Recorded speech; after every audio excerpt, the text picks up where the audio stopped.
It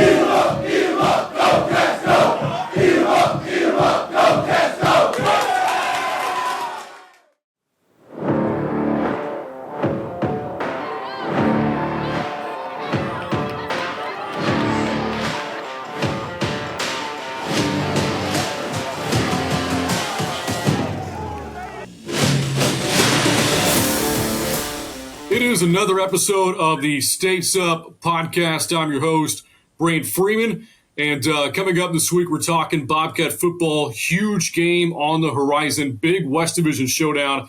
A game that really could determine the front runner in the West. Texas State taking on Troy. Of course, the Bobcats coming off of the bye week. And entering the bye, a record of 5-2. Most wins for the program since 2014, and now one win away from becoming bowl eligible for the first time in 9 years. And a player that's had a big part in the success of the team so far has been Joey Hobert. He's our guest this week in the podcast. Hobert, of course, a wide receiver, a first-year transfer out of Utah Tech, also began his career at Washington State.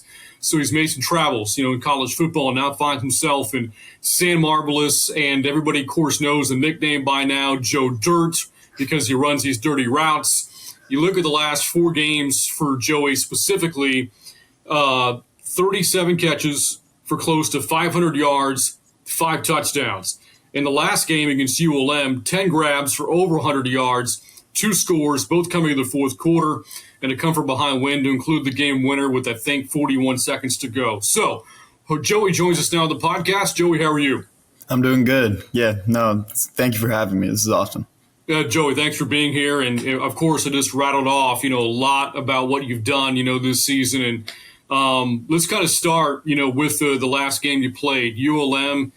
Kind of a frustrating night offensively for a majority of the game, right? For 3.5 quarters, just not the type of offensive production that you had been accustomed to, the team had been accustomed to, the fans. There was of course, the pick 6 that put you in an 11-point hole with about 7 minutes to go or so in the game. So what clicked for you in the offense over those final 7 minutes or so?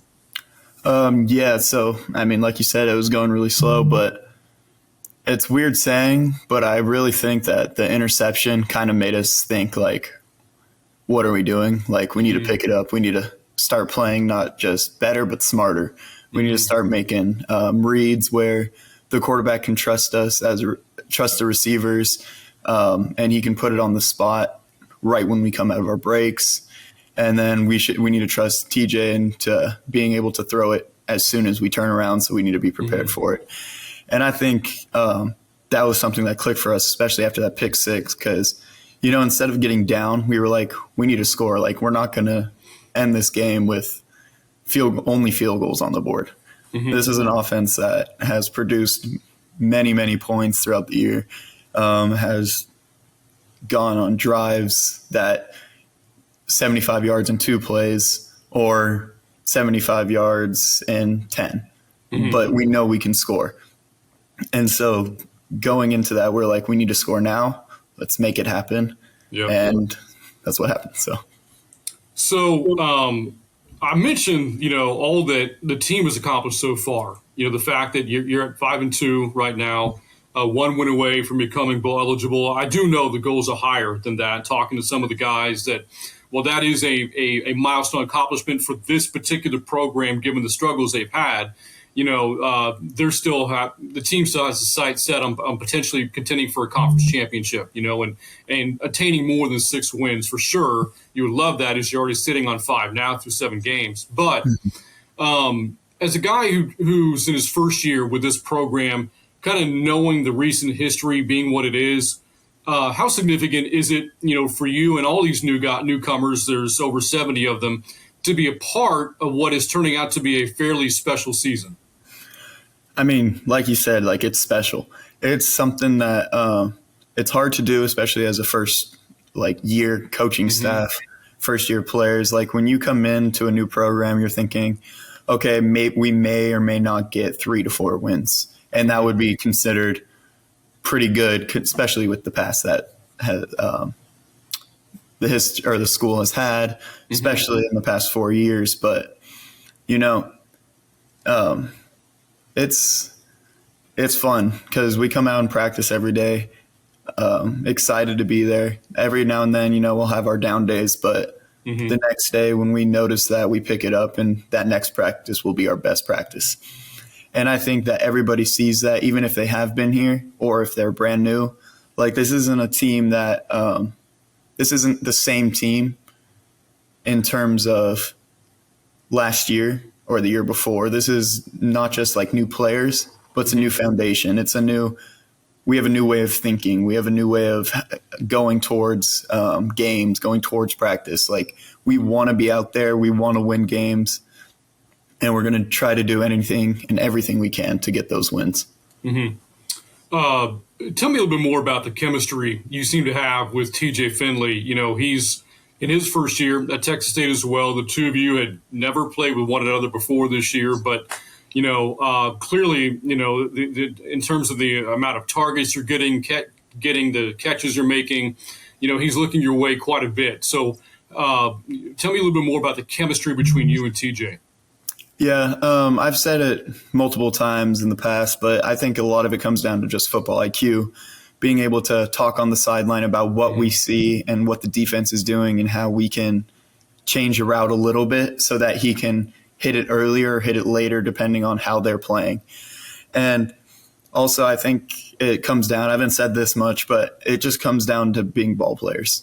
We hit that field and he knows I'm going to make those plays, and I know he's going to get the ball to me, and I trust that he will. And so when that ball's in the air, I'm going to do everything I can to grab it, and I'm going to make sure I can do whatever I can to, make the defender miss even before I get the ball. Make it so that TJ has 5 to 10 yards to just throw it without having to worry about anyone around me. And our O-line, they're amazing. They're massive, and they give TJ enough time to throw the ball short, medium, or air it out. So getting back to the ULM game here for a minute. Again, the final drive of the game, you get in and around the red zone, and you were the one that caught the game-winning touchdown with under a minute left. That play itself, take me through the route. Was there an option there for you? Was it based on the way ULM was defending you that you were able to find a soft spot? How was it you were in a position to score? I won't go too deep into it for certain reasons, but Sure. Yeah, no. But so we were running a lot of crossing routes throughout the game, and Coach Kinney came up and he's like, why don't we do something like that? But then we returned back to the corner because they've been biting on it hard over the middle a bunch. A lot of the times too, they almost let me free, and TJ was trying to hit it behind those linebackers, which is pretty difficult to do because you have to get it over them, but also drop it in time for the safety not to be able to hit me.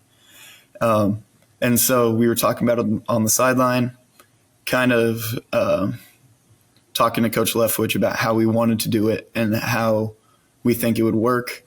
And so Cole did a great job bringing getting the corner and safety out of there. And, that whole space was wide open for me. So you now lead this team, in touchdown receptions, this year.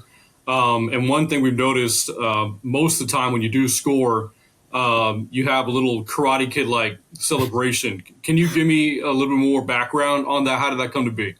Yeah, so at Utah Tech, actually, I started doing it, but I would do it when I got lifted up by one of my linemen. His name was Ty Hyde. And so after every time we scored, he would run up, throw me, and I just started doing it. It was kind of just a random thing, but then it kind of became our celebration. And I've always liked that celebration because the whole Karate Kid movie, I grew up on both of them. So I really liked it. And then so when I started scoring this year, I was like, maybe I'm just going to start throwing that out there. Might as well. I don't do it with the other linemen just because of respect to my old linemen. I've said before that, I love linemen. Those are my guys. And so I have a respect for the ones I have played with and the ones I'm playing with now, where I'm not going to do the celebration that only me and one other lineman had with another lineman. And And so that's why I started doing it on my own, but I love celebrating with the linemen. So hopefully you'll see some celebrations with them soon too. As I mentioned, when the podcast got going, everybody's been calling you Joe Dirt, this year. It was a nickname kind of born through the media, be courtesy of Sean Holden, who actually joined us on the podcast to discuss this very thing, a few weeks back. And so it seems like it's been really embraced by the fan base, by yourself a little bit. So any way you could work in a Joe Dirt type celebration in the end zone sometime? I have been thinking about it.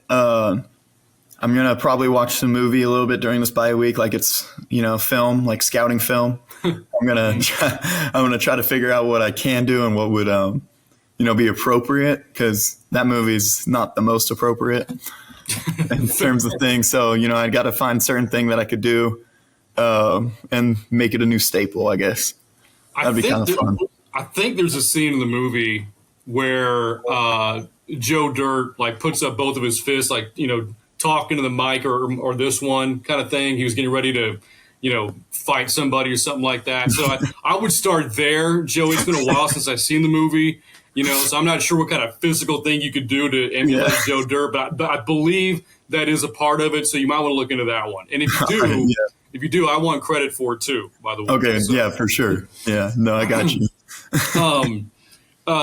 So again, you were at Utah Tech, last year, and you led the nation in catches, receiving yards, and receiving touchdowns. I think you led the country in all three, if not all three. Two of the three, and here you are enjoying another, high volume season, catches, yards, and touchdowns. You're kind of living a receiver's dream right now, right? Because you ask any receiver, and they'll tell you that they were always open every play. Jamar Chase had a great quote on that, recently for game, after game with the Bengals. So what is it like for you to be kind of living, again, that receiver's dream, to have the ball coming your way so much, over these last 2 seasons? Yeah, no, a lot of it does come down to the coaches and being able to get me in those positions, and as well as our line giving TJ enough time to throw me the ball. But I think a big part of it too is it's amazing, but it's also my job as a receiver.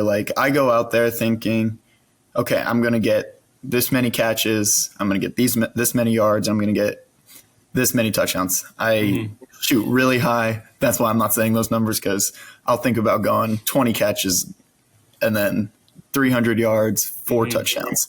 That's just how I am mentally. And so I go out there and I just play and I do everything I can to get those extra yards. When the ball's in the air, I do everything I can to make sure I'm the one that comes down with it.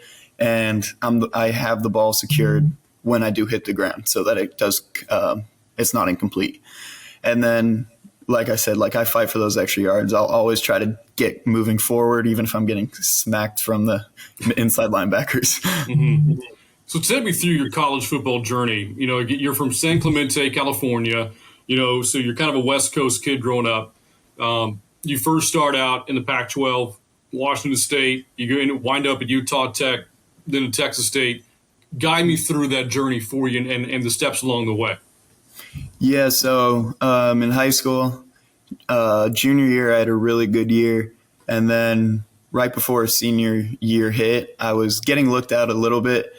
And then Coach Nichols from Washington State, Dave Nichols, he passed away recently, but God bless that man. I mean, he's one of the only reasons I was able to play at such a high level right out of high school.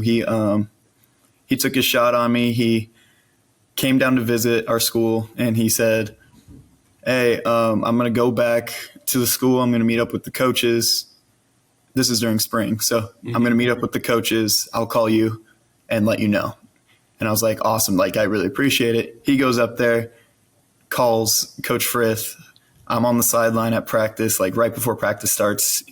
My high school head coach, Frith, calls me over, and he goes, hey, it's Coach Nick. And I was like, oh, sweet. Just thinking he wanted to talk, because we talked a few times before he even got back.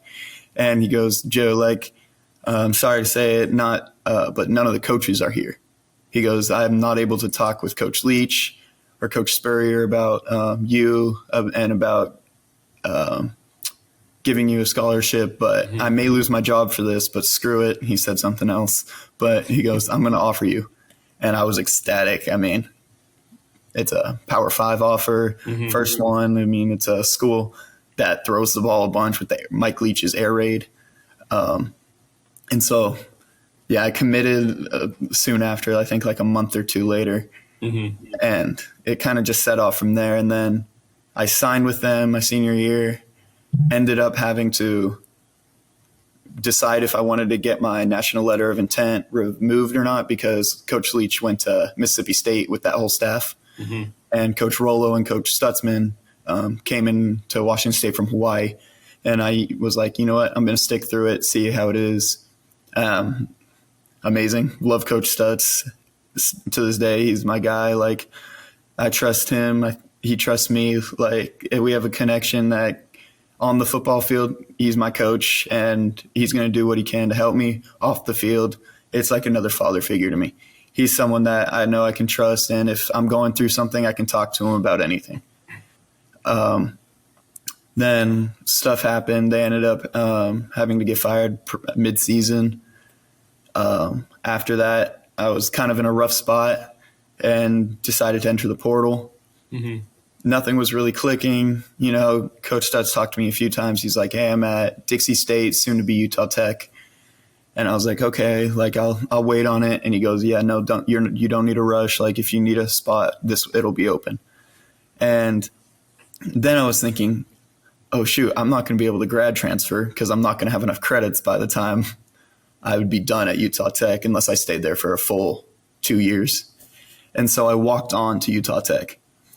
You know, I mean, my parents are huge influences on my life, huge roles. And, you know, I really didn't want them to pay for it because I was like, I went to a D1 Power 5 school and I'm leaving it for free.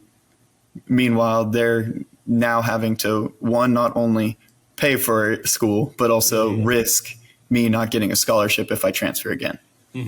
And so that kind of like impacted me a little bit. Going into the season, I was like, hey, I got to do everything for them. Like, I have to get, if I enter the portal, I have to get a scholarship. Ended up getting a scholarship here. And so I thank my parents all the time. But yeah, that's pretty much the journey. Some specifics, there's some stuff left out just because, but that was basically the whole journey. So, Joe, you mentioned, your parents, and I think about your dad, and we've talked about this on the ESPN Plus broadcast before. Several of the players have dads who played in the league. Drew Donnelly's dad, was in the NFL, namely with the Dallas Cowboys. Torrey Spears' dad, Marcus, played with the Texans and the Chiefs. And then there's your dad, Billy Joe Hobert, who was a great college quarterback in Washington. And by the way, I'm sure he's a very proud alum right now, given the way that they're playing, coming off the big win over Oregon, but it's probably even more proud of you for sure. He, of course, again, spent a lot of time in the NFL as well. What kind of upbringing was it for you to have somebody, like that had played at that level and kind of helping you develop into what you are now? Yeah, it had a big impact on me because there was definitely times where I was like, oh, am I going to be able to, exceed his expectations, be able to make it to the league? But that was never his priority with me. He knew that I wanted to play football and it was something that I loved. And so he was going to support me in it. But he never I never thought of it like this because of him, but he never made it where it was like, oh, I was in the NFL. You could be too. You need to be. It was more of if you get there, you get there. If not, get your degree, go get a good job, get a family, because that's something thinks is really important because he didn't end up getting his degree. And so all of my sisters have so far, so I'm the last one. And so that was really big for him. But I also think it helped me a lot just because of I've met some big names, but in my eyes, they're people.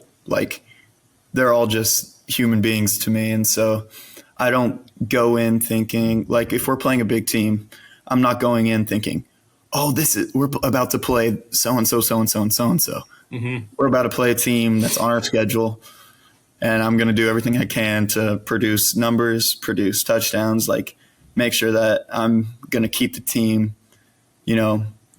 up on the sideline no matter the score, and I'm going to keep pushing. It doesn't matter if we're down 30, down 50, or if we're up. Every time that I get the ball or every time I'm on the field, I'm going to do everything I can to give it my all. Yeah, you mentioned not being intimidated by big names, and of course the season opener was so memorable for this program, beating Baylor in the fashion that you did, 42-31. And you had a big game that day in Waco and had a, SportsCenter top 10 catch as well, the one-handed catch, over there on the sidelines. What has it been like for you, for some of the plays you've made to kind of go, for lack of a better term here, viral a bit? It was definitely exciting, especially that Baylor one. What made it more exciting was the win, though, I think, because if I make that catch and we end up losing the game, it's like, oh, I made a catch, but that's how I think of it. Like, yeah, it was a cool catch, but what comes of it? And so, getting the win was more exciting for me. I mean, it was the first time we beat a Power 5 school, I believe, right, since moving to FBS. Yep. And, it was Baylor. It's a Texas school as well. So that was really exciting. Right off the bat, take back Texas is all we're thinking about. We're thinking about, we're going to win. Every time we play a Texas team, we need to win. UTSA came around, we didn't play nearly on par as what we could be playing. And I think that also helped us throughout the year. But these viral, like when I make good plays, I don't think about why I made it or how I made them. I think about, did we get the win? If I make this catch a different way, like say against Baylor, Baylor's a little different because it was so far outside of my body and out of bounds. But my mind would be thinking, like, if we lost that game, would I have been able to jump in a certain way where I could have got two hands on it, stayed on my feet, and kept running? Yeah. And so that's what kind of goes through my head when I am making catches or making plays and stuff like that. And so if we get the win, sweet, let's celebrate those plays. If we don't, what can I do better next time? And so that's how I always think about things like that. So what are your long-term goals, Joey, when it comes to football? Are you hopeful to kind of follow a bit, your dad's footsteps and make it to the league, which, I'm sure that's the dream for a lot of, players in your position. But after football, whenever that is, if that's, 2 years from now, 5 years or 15, however long your career takes you, what is it that interests you outside the game that you may pursue? Yeah, so I definitely want to try to make it to the NFL. I put a lot of time into the sport, put a lot of time into the game, and I love it. And so I don't really want to stop anytime soon. But if football doesn't work, I'm definitely going to try to get my degree. And then I've thought about some different things. Coaching's definitely on the board for me because I think coaching's fun just because I get to be around football and also I get to help others pursue their dreams. And I think that's a big thing for me, but also firefighting has always been a thought of mine. My family is big on military, especially my dad's side. But so that's been an option that kind of deterred more to once my mom was really upset when she found out about that idea. And same with my sisters. But firefighting gives me the chance to still help people and, save lives too when given the chance. I mean, bad things can definitely happen and that it sucks. But, I want to do what I can to help people, whether that be mentally, physically, or pursuing their dreams. And so that's kind of just the goal for me in the next 2 to 15 years. Well, firefighting, very admirable. My father-in-law was a firefighter before he retired. So commend you for maybe thinking about career path down that road. I mentioned again, you're a West Coast kid, San Clemente, California. So somebody comes from the West Coast now making it here in Texas. How do the two differ culturally? Pretty, actually, I will say where I'm from, more like my area specifically, it is definitely more of like the country of California. nowhere near actual country, nowhere near Texas. But it's like if you were to go, you'd be like, okay, these are the people who are trying to be the Texas of California. And so that's kind of funny to me when I got here and was exploring the area, because there's certain areas around here too, like Austin kind of reminds me of California a bit in terms of LA, the busyness of LA, the traffic, stuff like that. But, it's definitely different out here. The culture in general. I've said it at Chimmy's when we were doing that about how, you go outside, you can walk around California, and if you don't know somebody, you don't say hi to them just because, most of the time they will be rude. You're out here in Texas, you can say hi. I don't know if it's just San Marcos, but, you could say hi to someone. They'll smile, wave, say hi. Even if they don't want to, they could be going through something, but, they'll still have a smile. They'll still give you a smile, give you a wave. And then, so I think that's pretty big too, because California, mean people. Texas, nice people. Well, that's a great note to end the podcast on, Joey. It's been great getting a chance to talk with you. I know that you and I visited before, at press conferences at Chimmy's, which you referenced, and it's nice to, kind of do a more casual conversation like we had here on the podcast. And congrats on what's been a phenomenal season so far. Keep running those dirty routes of yours, and best of luck over the final 5 games of the year. Yeah, thank you, and appreciate it. Appreciate you for having me. It's awesome. You really got cool. It. Well, again, that's Joey Hobert, joining us on the podcast this week. Again, up next for the Bobcats, a big West Division game against the Detroit Trojans in what is homecoming. So if you got no plans on Saturday, make them to come out to Bobcat Stadium and support this team as they're enduring a very special season right now. So that's going to wrap things up for Joey Hobert. I'm Brain Freeman, reminding you that life is a garden. Dig it. Keep your states up, and we'll see you next time.